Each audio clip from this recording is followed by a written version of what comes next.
Gold, trusted gold buyers. మీరు తాకట్టు పెట్టిన బంగారాన్ని విడిపించి ఈ రోజు ఉన్న మార్కెట్ ధరకు కొనబడను. రాహుల్ గాంధీ మళ్ళీ అదే పాట పాడుతున్నాడు ఈవీఎంల గురించి. ఇంకేమన్నారు, 265 మంది ప్లాట్ నెంబర్ 265 హర్యానాలో ఒక కాన్స్టిట్యున్సీలో 501 మంది ఉంటున్నారు చెప్పారు. I explain that other day. I explain it here or ఇంకో ఛానల్ చెప్పాను, గుర్తులేదు నాకు. అది 1 acre ప్లాట్ ఉండే, యాన్సిస్ట్రల్ ప్లాట్. సో వాళ్ళ నాన్నగారు వాళ్ళ బ్రదర్స్ 4 డివైడ్ చేసుకున్నారు. ఫస్ట్ గ్రేట్ గ్రాండ్ ఫాదర్కి వచ్చినప్పుడు వాళ్ళు మళ్ళీ 16 మందిగా డివైడ్ అయిపోయారు. మళ్ళీ పిల్లలు వచ్చినప్పుడు మళ్ళీ డివైడ్ అయిపోయారు. మళ్ళీ పెళ్లి చేసుకొచ్చిన వాళ్ళు వాళ్ళ ఫ్యామిలీని అందరికి ఒకటే అడ్రస్ 265. ఎందుకంటే that is their own property. Rahul Gandhi గారు ఏమంటున్నారు, 501 మంది ఉన్నారు, మా అమిత్ షా గారు ఏం చెప్పట్లేదు. అమిత్ షా గారు నా ప్రెస్ కాన్ఫరెన్స్ గురించి మాట్లాడాలంటున్నారు. మమతా బెనర్జీ, రాహుల్ గాంధీ, అఖిలేష్ యాదవ్, తేజస్వి యాదవ్, స్టాలిన్, సిద్ధరామయ్య, వీళ్ళు and Revanth Reddy also to certain extent, వీళ్ళందరికీ ప్రాబ్లం ఏంటంటే, ఒకటి వాళ్ళు గెలిచినప్పుడు ప్రాబ్లం లేదు, కానీ వాళ్ళు ఓడిపోతున్నప్పుడు ప్రాబ్లం ఉంది. ఇప్పుడు తెలంగాణలో లోకల్ బాడీ ఎలక్షన్ జరిగింది, గెలిచారా? మా సర్పంచులంతా మా వాళ్ళే గెలిచారంటున్నారు. పార్టీ సింబల్తో ఎలక్షన్ జరగలేదు. మళ్ళీ మీరు ఎట్లా డిసైడ్ చేస్తున్నారని, వాళ్ళు మీ వైపు ఉన్నారని వాళ్ళకి మీరు ఏమైనా బీఫామ్ ఇచ్చారా? ఇది అడగాల్సింది. So just for the sake of it, మేము గెలిచాం ఎలక్షన్, ఓకే మీరు గెలిచారు, తీసుకోండి. ఏం చేస్తారు ఇప్పుడు దాని తర్వాత? సర్పంచ్కి డబ్బులు ఇవ్వాల్సింది సెంట్రల్ గవర్నమెంట్ నుంచి రావాలి ఫండ్స్, అది ఎవరు ఇస్తారు? సో ఫస్ట్ వీళ్ళని ఫామ్ చేసి వీళ్ళు సర్పంచ్లు, వీళ్ళు అది కాకుండా local body election, MPTC, ZPT అన్నీ వచ్చిన తర్వాత డబ్బులు వస్తాయి మీకు. Mamata Banerjee problem is principally rooted because west బెంగాల్లో ఆల్మోస్ట్ 1 కోటి మంది ఎక్స్ట్రా ఉన్నారు ఓటర్స్. మీరు ముర్షిదాబాద్, మాల్డా, 24 పర్గనాస్లో చూస్తే అక్కడ ఉన్న పాపులేషన్ కన్నా ఎక్కువ ఆధార్ కార్డులు ఇష్యూ చేశారు. అక్కడున్న పాపులేషన్ కన్నా ఎక్కువ 60 లక్షల మందికి ఓటర్ ఐడి కార్డు ఇష్యూ చేశారు. స్టేట్ గవర్నమెంటే చెప్తున్నారు మా పాపులేషన్ ఇంత అని చెప్పి, కానీ దానికన్నా 40%, 50% ఎక్స్ట్రా మందికి ఆధార్ కార్డులు, ఓటర్ కార్డులు ఇచ్చారు. ఎట్లా వచ్చిందండి? This needs an enquiry. దీనికే ఒక జ్యుడిషియల్ ఎంక్వైరీ కాకుండా అట్లీస్ట్ సిబిఐ ఎంక్వైరీ పెట్టాలి. ఈ Aadhaar card misuse is the first step. ఎవరు ఇష్యూ చేస్తున్నారు? కేరళలో పెరుంబావూర్ అని చెప్పి ఒక టౌన్ ఉంది కవిత గారు. మ్యాక్సిమం బెంగాలీస్ అక్కడ వచ్చి ఉంటారు. వాళ్ళు అక్కడ వచ్చే లోకల్ పనులు, కూలి పనులు చేస్తారు, కన్స్ట్రక్షన్ సెక్టర్లో ఉన్నారు. వాళ్ళ దగ్గర ఒక రేడ్ జరిగింది 2 సంవత్సరాల ముందు. చాలామందిని పట్టుకున్నారు విత్ ఆధార్ కార్డ్స్. చూస్తే మొత్తం ఫేక్. ఎక్కడ తయారు చేశారా నాయన అంటే వెస్ట్ బెంగాల్లో 2 ప్లేసులు చెప్పారు. అక్కడ రేడ్ చేశారు కేరళ పోలీసు. రేడ్ చేస్తే ఇంకా 2-3 దొరికారు. 50 రూపాయలు, 100 రూపాయలకి ఆధార్ కార్డ్ తయారు చేసి ఇస్తున్నారు, fake Aadhaar cards. That number is not valid, కానీ చూస్తే మీకు మొత్తం ఒరిజినల్ లాగా అనిపిస్తుంది అది. దాంతో సిమ్ కార్డు తీసుకుంటాడు వెళ్ళి. ఆ సిమ్ కార్డ్ వెరిఫికేషన్ చేయట్లేదు కరెక్ట్గా. దాంతో రేషన్ కార్డు తీసుకుంటాడు, అది కూడా లోకల్ లీడర్స్, టీఎంసీ లీడర్స్ చేసిస్తున్నారు. దీని అందరినీ డెఫినెట్గా ఒక ఎలక్షన్ కమిషన్ కూడా చాలా స్ట్రిక్ట్ ఉండాలి. ఎందుకంటే లీనియన్సీ చాలా ఇస్తున్నారు మమతా బెనర్జీకి. ఆమెని డెఫినెట్గా you have to hold her accountable.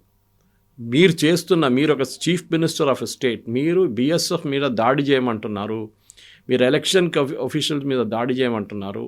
You have no right to continue as chief minister. ఇది నేను చెప్పాలనుకుంటున్నాను. కోల్కతాలో ఈ మధ్యలోనే ఒక సామూహికంగా భగవద్గీత పారాయణం అనేది జరిగింది. అలా ఎలా చేస్తారు? భగవద్గీతని, కృష్ణుని కూడా రోడ్ల మీదకి లాగుతున్నారు. అలా మాట్లాడాల్సినటువంటి అవసరం ఏముంది? అలా బయట దాని గురించి చర్చలు ఎందుకు జరుగుతున్నాయి అనే మాట. అది వాళ్ళకి చాలా భయం వేస్తుంది. యాక్చువల్లీ వాళ్ళు ఇంతమంది వస్తారనుకోలేదు. వాళ్ళు 5 లక్షల మంది గీతా పారాయణంకి ఎందుకు వస్తారు? అది కూడా కల్కటా లాంటి ప్లేస్లో, వేర్ కమ్యూనిస్ట్ ఒక టైంలో, ఇప్పుడు టీఎంసీ లాంటి వాళ్ళు, ఏథిస్ట్ ఉంటున్న వాళ్ళు, భగవంతుడు లేదని చెప్పే మనుషులు గీతా పారాయణకి ఎట్లా వచ్చారు? వాళ్ళ మీద ఏం చేశారంటే ఒక 2 కేసులు బనాయించారు వీళ్ళు. ఎవరో ముస్లిం వెండర్స్ ఇద్దరు చికెన్ ప్యాటీస్ అమ్ముతున్నారంటే, పఫ్లు ఉంటాయి చూడండి, అది అమ్ముతున్నారని చెప్పి వాళ్ళని కొట్టారంట. దాంట్లో 4 అరెస్ట్ చేశారు. ఆలోచించండి, వాళ్ళ మీద కోపం ఉన్నది. మా స్వామిలంతా స్టేజ్ మీద కూర్చొని వాళ్ళ మీద చేయలేకపోయింది ఆమె. ఎవరో లీడర్స్ని పట్టుకొని వీళ్ళు చేపించారు, వీళ్ళు కొట్టారు, ప్యాటీస్ అమ్ముతున్నారని కొట్టారు. కొడితే అరెస్ట్ చేయాలని ఉందండి. వారెంట్ ఎక్కడ ఉంది? ఏం లేదు.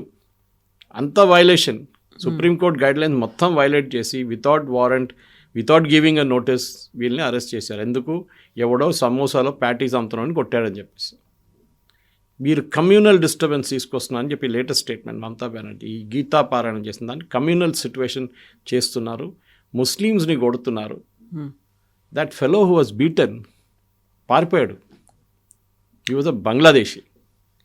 వాడిని పోలీసు ఇంట్రోగేట్ చేయడానికి వస్తే వాడు కనిపించట్లేదు. ఇప్పుడు వాడేమంటున్నాను, నేను కలకడాలో ఉండను, నేను వెళ్ళిపోతున్నాను ఇక్కడి నుంచి అని, నాకు భయం వేస్తుంది అని. భయం ఇది. వాడి దగ్గర ఆధార్ కార్డు అడిగినప్పుడు ఆధార్ కార్డు లేకుండే వీళ్ళు కొట్టినప్పుడు, దానికోసం జరిగింది గొడవ అంతా. చికెన్ ప్యాటీస్తో కాదు గొడవ, దానికోసం. దాని తర్వాత వాడిని అరెస్ట్ చేసినప్పుడు, వీళ్ళని అరెస్ట్ చేసినప్పుడు ఎఫ్ఐఆర్ కోసం వాళ్ళ ఆధార్ కార్డు నెంబర్ అడిగితే వాడి దగ్గర ఆధార్ కార్డు లేదు. నెక్స్ట్ డే పారిపోయాడు. This is what is happening. West Bengal అనేది ఇట్స్ అ లాలెస్ స్టేట్. ఒక పాత బీహార్ లాగా అయిపోయింది, పాత యూపీ లాగా అయిపోయింది. అక్కడ ఏం లా అండ్ ఆర్డర్ అనేది ఏం లేదు. అక్కడ చాలామంది చంచలు, మమతా బెనర్జీ నెవ్యూ, ఈ సాగరికా ఘోష్ ఇట్లాంటి వాళ్ళు ఎంపీగా చేసి, డెరిక్ ఓబ్రైన్ లాంటి వాళ్ళు, వాళ్ళు మేడం డ్యాన్స్ చేయమంటే డ్యాన్స్ చేస్తారు, కూర్చోమంటే కూర్చోరు, నిలబడమంటే నిలబడతారు. అంతే వాళ్ళది. They have no individuality of their own. Derek O'Brien నాకు పర్సనల్ ఫ్రెండ్, కానీ నాకు బాధ అనిపిస్తుంది ఆయన ఇప్పుడు చూస్తే. He's just acting like a slave.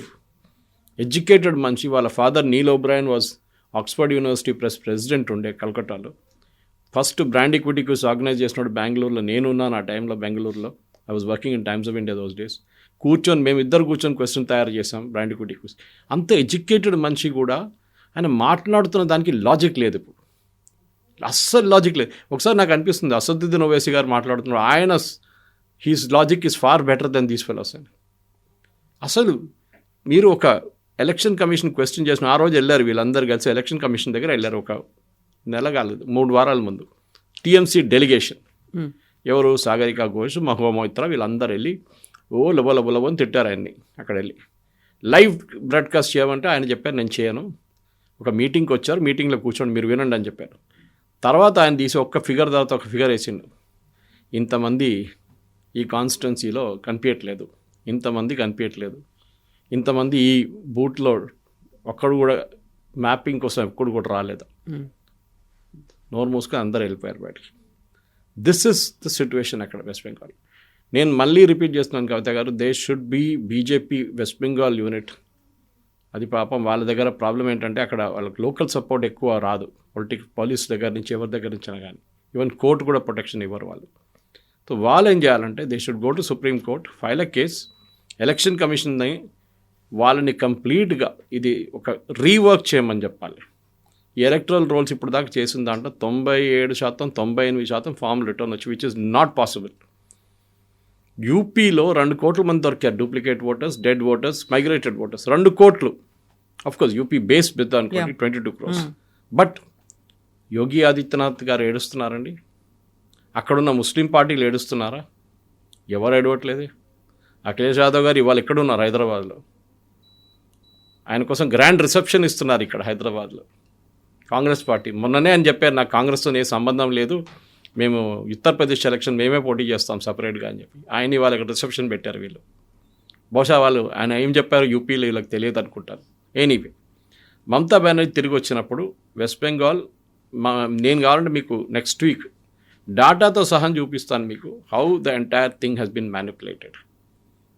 ఎందుకంటే బెంగాల్ పాపులేషన్ నేషనల్ లెవెల్లో మనకు యూజువల్లీ ఒక 4 నుంచి 5% గ్రోత్ ఉంటుంది, పాపులేషన్ గ్రోత్.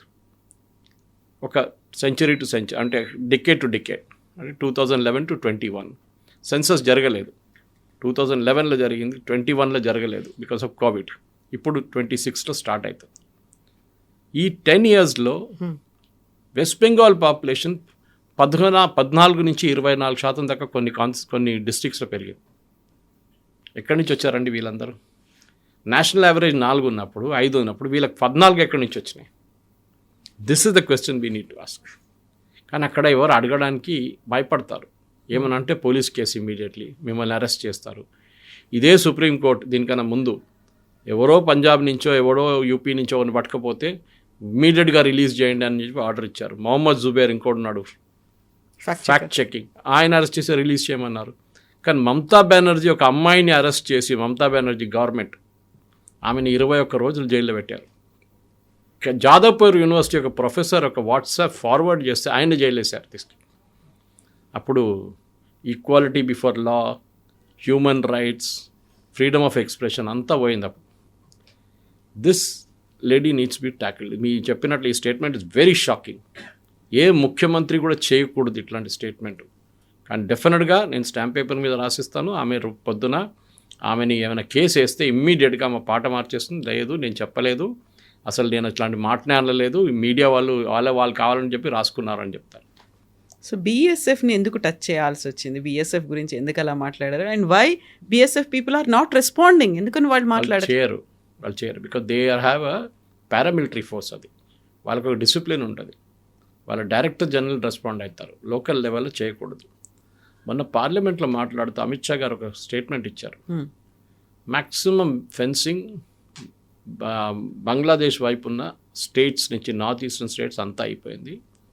వెస్ట్ బెంగాల్లో 580 కిలోమీటర్లు ఇంకా ఫెన్సింగ్ చేయలేదు. ఎందుకు? ల్యాండ్ ఇవ్వట్లేదు. Mamata Banerjee is not giving land for constructing fences. ఆమె అంటుంది ఎందుకు వద్దు, అది ఓపెన్ పెట్టండి. ఎందుకంటే అక్కడి నుంచి ఎక్కడికి రావచ్చు, ఇక్కడి నుంచి అక్కడికి వెళ్ళొచ్చు.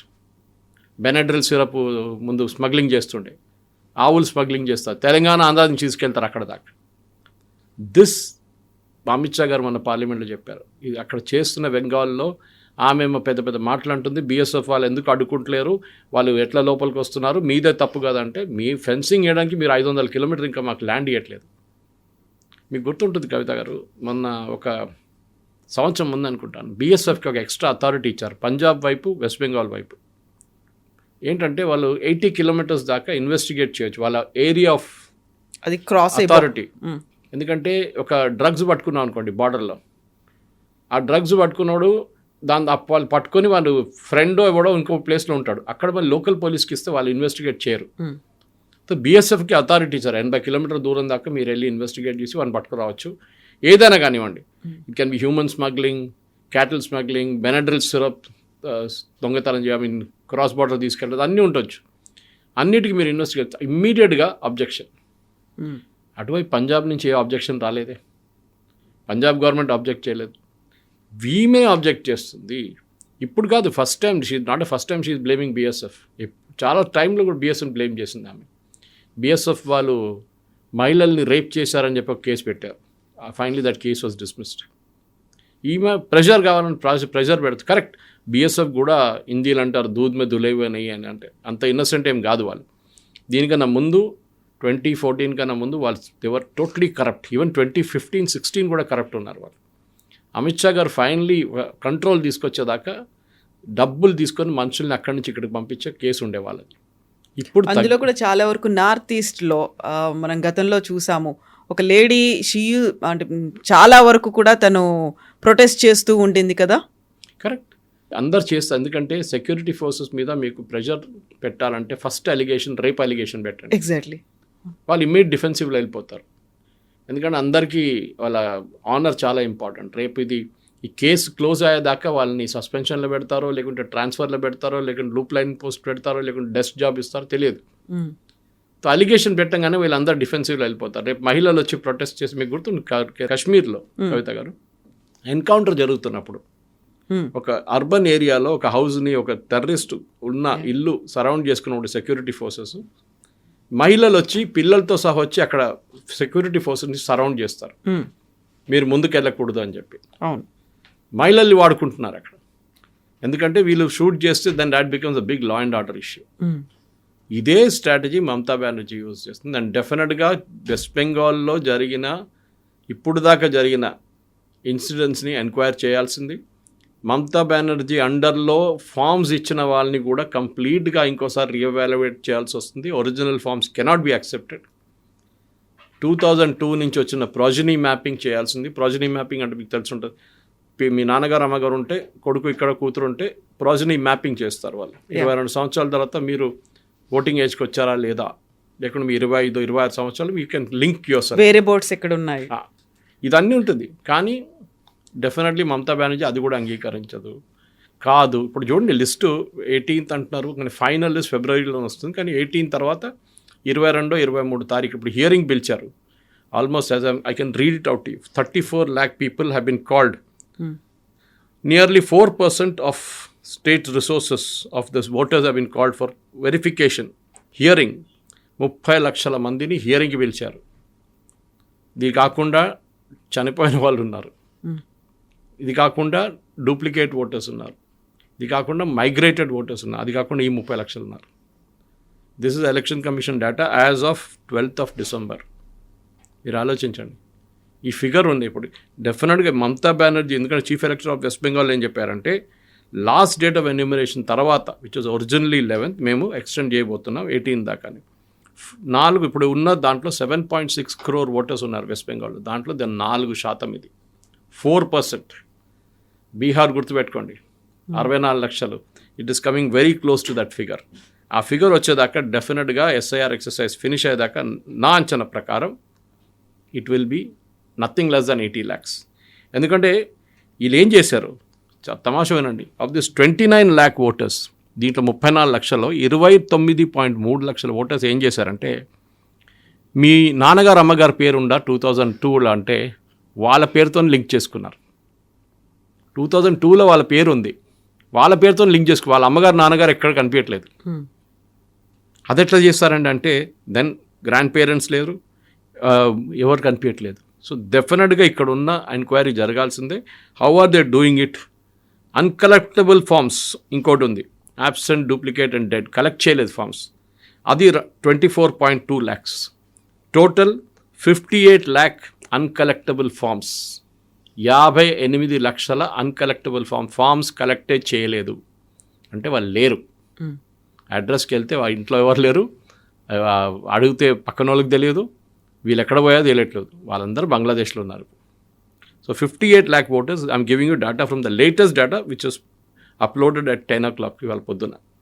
సో టోటల్ చూడండి, ఈ 58, ఈ 29 అన్నీ కలిపితే 80 నుంచి 85 లక్షల ఓటర్స్ లిస్ట్లో ఉండరు. ఇదే జరగబోతుంది.